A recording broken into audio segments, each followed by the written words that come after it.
வணக்கம். இன்றைக்கி நம்ம பார்க்க போகிற சமையல் என்னென்னு பார்த்திங்கன்னா, ஒரு 5 வகையான சைடிஷ் ரெசிபி தான் பார்க்க போகிறோம். இது எல்லாமே இட்லி, தோசை, சப்பாத்தி, சாதம் எல்லாத்துக்குமே தொட்டு சாப்பிட்றதுக்கு அருமையாக இருக்கும். சிம்பிளாகவும் இருக்கும். வாங்க இந்த அருமையான 5 வகையான சைடிஷ் ரெசிபி எப்படி செய்யலாங்கிறத பார்க்கலாம். இப்போ ஒரு குக்கர் எடுத்துக்கலாம். மீடியம் சைஸாக ஒரு 2 தக்காளி சேர்த்துக்கலாம். ஒரு கை அளவுக்கு சின்ன வெங்காயம் கட் பண்ணி வச்சுருக்கேன், அதையும் சேர்த்துக்கலாம். முழுசாக கூட சேர்த்துக்கிறதுனாலும் சேர்த்துக்கலாம். ஒரு 4 பல் பூண்டு கட் பண்ணி வச்சுருக்கேன், அதையும் சேர்த்துக்கலாம். இப்போ இதில் சாம்பார் தூள் சேர்த்துக்கலாம். இப்போ இதில் சாம்பார் தூள் 1 டேபிள் ஸ்பூன் சேர்த்துக்கலாம்.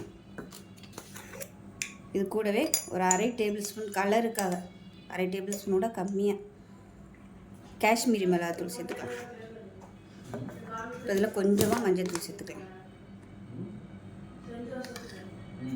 இப்போ இதில் தேவையான அளவுக்கு தண்ணி சேர்த்துக்கலாம். நல்லா ஒரு 2 டம்ளர் அளவுக்கு தண்ணி சேர்த்துக்கலாம். தேவையான அளவுக்கு உப்பு சேர்த்துக்கலாம். இப்போ இதை மூடி வச்சிடலாம். மூடி வச்சுட்டு நல்லா ஒரு 5 விசில் விட்டுட்டு ஸ்டீம் போனதுக்கப்புறம் பார்க்கலாம். இப்போ ஸ்டீம் போயிடுச்சு, எப்படி இருக்குன்னு பார்க்கலாம். இப்போ இதை நல்லா மசிச்சு விட்டுக்கலாம். கரண்டியை வச்சு நல்லா மசிச்சு விட்டுக்கோங்க. இப்போ மசிச்சதை தனியாக ஒரு பவுலுக்கு மாற்றிருக்கேன். தண்ணியை வடிச்சிட்டு மிக்சியில் போட்டு அடிக்கிறதுனால அடிச்சுக்கலாம். இப்போ ஒரு குக்கர் எடுத்துக்கலாம். இப்போ தேவையான அளவுக்கு எண்ணெய் சேர்த்துக்கலாம். இப்போ எண்ணெய் சேர்த்துக்கலாம். இப்போ எண்ணெய் நல்லா சூடாகிடுச்சு. 1 டீஸ்பூன் கடுகு, கொஞ்சமாக 2 வெந்தயம், கொஞ்சமாக சீரகம், கொஞ்சமாக உளுந்து, வாசனைக்காக 3 வரமிளகாய், கொஞ்சமாக கருவேப்பிலை.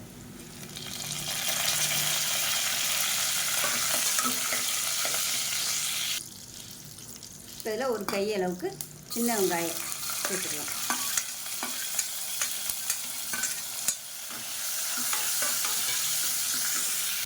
வெங்காயம் நல்லா வதங்கிடுச்சு. இதில் 1 டேபிள் ஸ்பூன் அளவுக்கு கடலை மாவு சேர்த்துக்கலாம். சேர்த்து இந்த எண்ணெயிலே நல்லா வதக்கி விட்டுக்கலாம். கடலை மாவை தண்ணியில் கரைச்சி சேர்க்குறத விட இந்த மாதிரி எண்ணெயில் வறுத்துட்டு சேர்த்திங்கன்னா டேஸ்ட்டு நல்லாயிருக்கும். மீடியமான ஃப்ளேமில் அதை வந்து நல்லா எண்ணெயில் வறுக்கணும், இல்லைன்னா சட்டுன்னு கருகி போயிடும். இப்போ பாருங்கள், பச்சை வாசனை போக நல்லா வதக்கியாச்சு. இப்போ நம்ம கடைஞ்சி வச்சுருக்க இந்த தக்காளி வெங்காயத்தை அப்படியே சேர்த்துக்கலாம். சேர்த்துட்டு நல்லா கலந்து விட்டுக்கலாம். அது கொதிக்கட்டும். கொதிக்க ஆரம்பிச்சிச்சுன்னா திக்னஸ் ஆகும். அந்த மாதிரி ஆகையில் தேவைப்பட்ட தண்ணி சேர்த்துக்கலாம். உங்களுக்கு இந்த மாதிரி தக்காளி இருக்கிறது பிடிக்கலன்னு நினச்சிங்கன்னா தண்ணியை இருத்துட்டு மிக்சியில் அடிச்சிட்டிங்கன்னா உங்களுக்கு நல்லா ஸ்மூத்தாக இருக்கும் சாம்பார். நான் அன்றைக்கி அப்படியே சேர்த்துட்டேன். இது கொதிக்கட்டும். இப்போ பாருங்கள், நல்லா கொதிச்சிருச்சு. கடலை மாவு வந்து எண்ணெயில் நல்லா வறுத்ததுனால பச்சை வாசனை சீக்கிரமாகவே போயிடும். ரொம்ப நேரம் கொதிக்க விடணும் அவசியம் இல்லை. இப்போ இதில் பொடியாக நறுக்குனா கொத்தமல்லி சேர்த்துக்கலாம். அவ்வளோதான், சூப்பரான ஒரு பருப்பு இல்லாத தக்காளி சாம்பார் ரெடி ஆயிடுச்சு. ஏற்கனவே சொன்ன மாதிரி மிக்சியில் போட்டு அடிச்சிட்டிங்கன்னா உங்களுக்கு சாம்பார் ஸ்மூத்தாக இருக்கும். நான் இன்றைக்கி அவசரமாக பண்ணுறதுனால மிக்சியில் போடலை. நல்லா ஆற வச்சுட்டு தண்ணியை இருத்துட்டு மிக்சியில் போட்டு அடிச்சுட்டு சேர்த்துக்கோங்க. அந்த தண்ணியோட சூப்பராக இருக்கும். இட்லி, தோசை, ஊத்தப்பம், பொங்கலுக்கெல்லாம் கூட அருமையாக இருக்கும். செஞ்சு பாருங்கள். செஞ்சு பார்த்துட்டு எப்படி வந்துச்சுங்கிறத சொல்லுங்கள். வீடியோ பிடிச்சின்னா லைக் பண்ணுங்கள், கமெண்ட் பண்ணுங்கள், சேனலை சப்ஸ்கிரைப் பண்ணுங்கள், பக்கத்தில் பெல் பட்டனை ப்ரெஸ் பண்ணுங்கள். நன்றி. இப்போ ஒரு குக்கர் எடுத்துக்கலாம். 1/4 கப் அளவுக்கு துவரம்பருப்பு எடுத்திருக்கேன். நல்லா ஒரு 10 நிமிஷம் ஊற வச்சு வச்சுருக்கேன். அதை சேர்த்துக்கலாம். கழுவிட்டு ஊற வச்சு வச்சுக்கோங்க. அதே போல் 1/4 கப் அளவுக்கு பாசிப்பருப்பு, அதையும் கழுவிட்டு நல்லா ஒரு 10 நிமிஷம் ஊற வச்சு வச்சுருக்கேன். அதையும் சேர்த்துக்கலாம். இப்போ இதில் மீடியம் சைஸாக ஒரு பெரிய வெங்காயம் கட் பண்ணது சேர்த்துக்கலாம். அது கூடவே 4 பச்சை மிளகாய் 2ஆக கீறிட்டு சேர்த்துக்கலாம். 2 தக்காளி கட் பண்ணி வச்சுருக்கேன் பொடியாக, அதையும் சேர்த்துக்கலாம். இப்போ இது கூடவே சாம்பார் தூள் சேர்த்துக்கலாம். 1 டேபிள் ஸ்பூன் சாம்பார் தூள் இல்லை குழம்புத்தூள் எதுனாலும் சேர்த்துக்கலாம். கொஞ்சமாக மஞ்சத்தூள், 1/4 டேபிள் ஸ்பூன் அளவுக்கு மஞ்சத்தூள், 1/2 டேபிள் ஸ்பூன் உப்பு. இப்போ தேவையான அளவுக்கு தண்ணி சேர்த்துக்கலாம். மேலாப்பில் ஒரு 2 டீஸ்பூன் எண்ணெய் விட்டுக்கலாம், பொங்கி ஊற்றாமல் இருக்கிறதுக்கு. இப்போ குக்கரை மூடி வச்சுட்டு நல்லா ஒரு 5 விசில் விட்டுட்டு பார்க்கலாம். இப்போ ஒரு பேன் எடுத்துக்கலாம். 1 டீஸ்பூன் போல் வெந்தயம் சேர்த்துக்கலாம். ஒரு 3 வரமிளகாய் சேர்த்துக்கலாம். இதை வந்து நல்லா ரோஸ்ட் பண்ணி எடுத்துக்கலாம். இப்போ பாருங்கள் வெந்தயம் நல்லா வறுபட்டுருச்சு. இதை மிக்ஸி ஜாரில் சேர்த்துட்டு நல்லா பொடி பண்ணி எடுத்துக்கலாம். இப்போ ஸ்டீம்லாம் இறங்கிருச்சு. எப்படி இருக்குன்னு பார்க்கலாம். இப்போ இதை நல்லா மசிச்சு விட்டுடலாம்.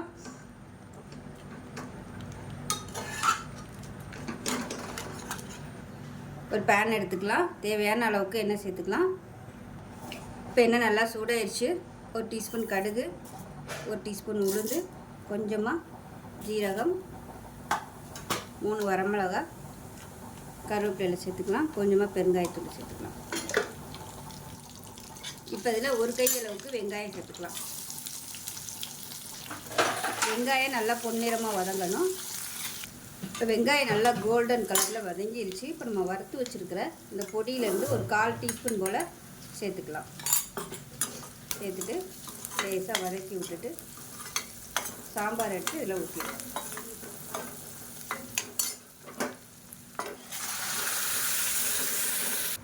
இப்போ தண்ணி எக்ஸ்ட்ரா சேர்த்துக்கலாம். ஒரு 2 நிமிஷம் கொதிக்கட்டும். சாம்பார் ரெடி ஆயிரும். இப்போ பாருங்கள் சாம்பார் நல்லா ரெடி ஆயிடுச்சு. மேலப்பில் கொத்தமல்லியில் சேர்த்துட்டு இறக்கிடலாம். உங்களுக்கு எந்த அளவுக்கு திக்னஸ் வேணுமோ அதுக்கு தகுந்த மாதிரி தண்ணி சேர்த்துக்கோங்க. சூப்பரான சாம்பார் ரெடி. சிம்பிளான சாம்பார். இட்லிக்கு ஊற வச்சு சாப்பிடுங்க. அவ்வளோ அட்டகாசமாக இருக்கும். செஞ்சு பாருங்கள். செஞ்சு பார்த்துட்டு எப்படி இருந்துச்சுங்கிறத சொல்லுங்கள். வீடியோ பிடிச்சிச்சுன்னா லைக் பண்ணுங்கள், கமெண்ட் பண்ணுங்கள். சேனலை சப்ஸ்கிரைப் பண்ணுங்கள். பக்கத்தில் பெல் பட்டனையும் ப்ரெஸ் பண்ணுங்கள். நன்றி. பார்க்கலாம். ஒரு கடாய் எடுத்துக்கலாம். தேவையான அளவுக்கு எண்ணெய் சேர்த்துக்கலாம். இப்போ இதில் வேர்க்கடலை 2 டேபிள் ஸ்பூன் சேர்த்துக்கலாம். ஃபஸ்ட்டு வேர்க்கடலை வந்து நல்லா வறுத்துக்கலாம். இப்போ இதில் 2 டேபிள் ஸ்பூன் பொட்டுக்கடலை சேர்த்துக்கலாம். இப்போ இதில் 2 டேபிள் ஸ்பூன் துருவன தேங்காய் சேர்த்துக்கலாம்.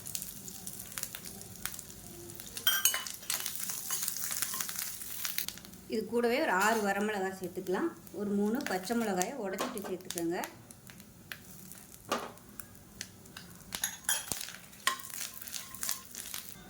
சின்ன சின்ன பல்லாக பூண்டு வந்து ஒரு 7 பல் சேர்த்துக்கலாம். பெருசாக இருந்துச்சுன்னா ஒரு 3 சேர்த்துக்கோங்க. ஒரு கொத்து கருவேப்பிலையில் சேர்த்துக்கலாம். இப்போ சின்ன துண்டு புளி சேர்த்துக்கலாம். புளி சேர்த்து லேசாக ஒரு பரட்டிட்டு இது வந்து வேறு பவுலுக்கு மாற்றிக்கலாம். இப்போ அதே கடாயில் கொஞ்சமாக எண்ணெய் விட்டுக்கலாம். மீடியம் சைஸாக ஒரு பெரிய வெங்காயம் நீளமாக இருக்கிறத சேர்த்துக்கலாம்.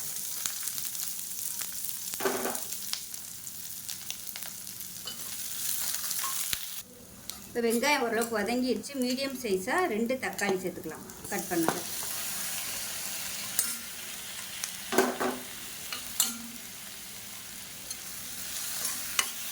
உப்பு சேர்த்துக்கலாம். இப்போ தக்காளி நல்லா வதங்கிடுச்சு. இப்போ மல்லியில் சேர்த்து லேசாக ஒரு பரட்டி விட்டுக்கலாம். மல்லியில் சேர்த்து ரொம்ப வதக்க வேணாம். அவ்வளோதான், அமர்த்திடலாம். ஆறுனதுக்கப்புறமா அரைச்சிக்கலாம். ஃபஸ்ட்டு வறுத்ததெல்லாம் மிக்சியில் போட்டு வச்சுருக்கேன். ஃபஸ்ட்டு இதை வந்து ஒரு சுற்றிட்டு அதுக்கப்புறமா இதை சேர்த்து அரைச்சிக்கலாம். எல்லாத்தையும் ஒன்றா சேர்த்து அரைச்சோம்னா வேர்க்கடலாம் அரைப்படாது. அதனால் ஃபஸ்ட்டு அதை அரைச்சிட்டு அதுக்கப்புறமா இதையும் சேர்த்து நல்லா நைஸாக அரைச்சி. இப்போ பாருங்கள் சட்னி அரைச்சாச்சு. ஒரு பவுலில் சேர்த்துக்கலாம். இப்போ எப்பயும் போல் கடுகு, உளுந்து, வரமிளகா, கருவேப்பிலை போட்டு தாளிச்சதை கொட்டிடுவோம். சூப்பரான சட்னி ரெடி ஆகிடுச்சு. செஞ்சு பாருங்கள். செஞ்சு பார்த்துட்டு எப்படி வந்துச்சுங்கிறத சொல்லுங்கள். வீடியோ பிடிச்சிச்சின்னா லைக் பண்ணுங்கள், கமெண்ட் பண்ணுங்கள், சேனலை சப்ஸ்கிரைப் பண்ணுங்கள், பக்கத்தில் பெல் பட்டனையும் ப்ரெஸ் பண்ணுங்கள். நன்றி. பேன் எடுத்துக்கலாம். ஒரு டீஸ்பூன் எண்ணெய் விட்டுக்கலாம். அதில் ஒரு 3 டேபிள் ஸ்பூன் அளவுக்கு வறுத்த வேர்க்கடலை சேர்த்துக்கலாம். இது கூடவே 2 டேபிள் ஸ்பூன் பொட்டுக்கடலை. இது எல்லாத்தையுமே நல்லா வறுத்துக்கலாம்.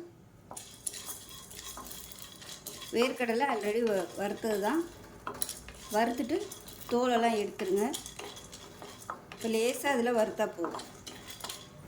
இது கூடவே ஒரு 4 பல் பூண்டு சேர்த்துக்கலாம். இப்போ அது வறுபட்டுருச்சு. வேறு பிளேட்டுக்கு மாற்றிக்கலாம். இப்போ அதே கடாயில் ஒரு 2 டீஸ்பூன் எண்ணெய் விட்டுக்கலாம். எண்ணெய் நல்லா சூடாயிடுச்சு. 1 டீஸ்பூன் போல் கடலைப்பருப்பு சேர்த்துக்கலாம். 1 டீஸ்பூன் உளுந்து சேர்த்துக்கலாம். ஒரு பச்சை மிளகா, 3 வரமிளகா சேர்த்துக்கலாம். நீங்கள் ஃபுல்லாக பச்சை மிளகா சேர்க்குறதுனாலும் சேர்த்துக்கலாம். இப்போ இதில் ஒரு 10 சின்ன வெங்காயம் சேர்த்துக்கலாம்.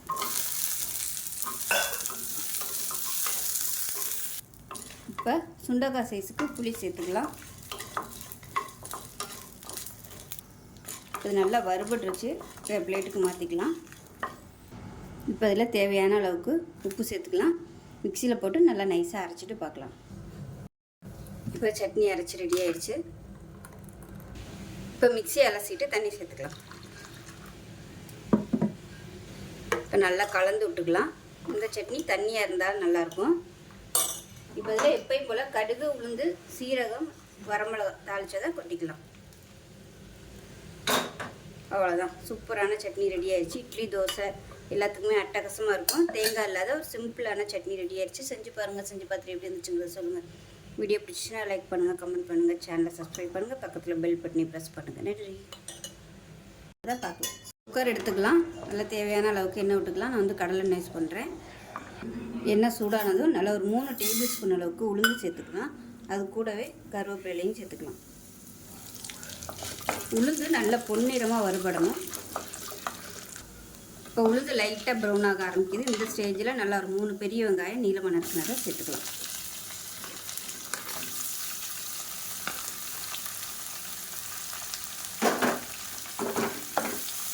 வெங்காயம் நல்லா வதக்கி விட்டுக்கலாம். இது கூடவே பெரிய பச்சை மிளகாயை ஒரு 3 பச்சை மிளகாய் 2ஆக கீறிட்டு சேர்த்துக்கலாம். உப்பு சேர்த்துக்கலாம். மீடியம் சைஸாக ஒரு தக்காளி சேர்த்துக்கலாம்.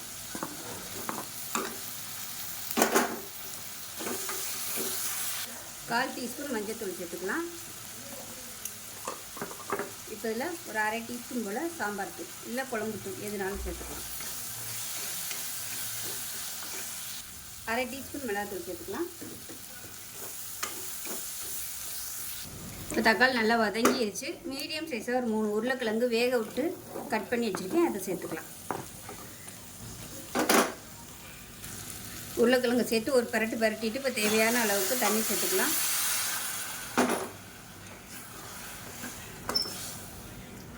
இப்போ இதில் கொத்தமல்லி நிறைய சேர்த்துக்கலாம். நல்லாயிருக்கும். உப்பு செக் பண்ணி பார்த்துட்டு உப்பு பத்தலைன்னா சேர்த்துக்கலாம். இப்போ குக்கரை மூடி வச்சுட்டு நல்லா ஒரு 5 விசில் விட்டிங்கன்னா சூப்பராக வந்துடும். உருளைக்கிழங்குலாம் நல்லா மசிஞ்சு வந்துடும். 5 விசில் விட்டுட்டு பார்க்கலாம். இப்போ எப்படி இருக்குன்னு பார்க்கலாம். இப்போ இதை நல்லா மசிச்சு விட்டுக்கலாம். உருளைக்கிழங்க மேஷர் வச்சு நல்லா மசிச்சு விட்டுக்கோங்க. அவ்வளோதான், சூப்பராக ரெடி ஆயிடுச்சு. சப்பாத்தி பூரிக்கெலாம் அட்டகாசமாக இருக்கும். செஞ்சு பாருங்கள். செஞ்சு பார்த்துட்டு எப்படி வந்துச்சுங்கிறத சொல்லுங்கள். வீடியோ பிடிச்சிச்சின்னா லைக் பண்ணுங்கள், கமெண்ட் பண்ணுங்கள், சேனலை சப்ஸ்கிரைப் பண்ணுங்கள், பக்கத்தில் பெல் பட்டனை ப்ரெஸ் பண்ணுங்கள். நன்றி.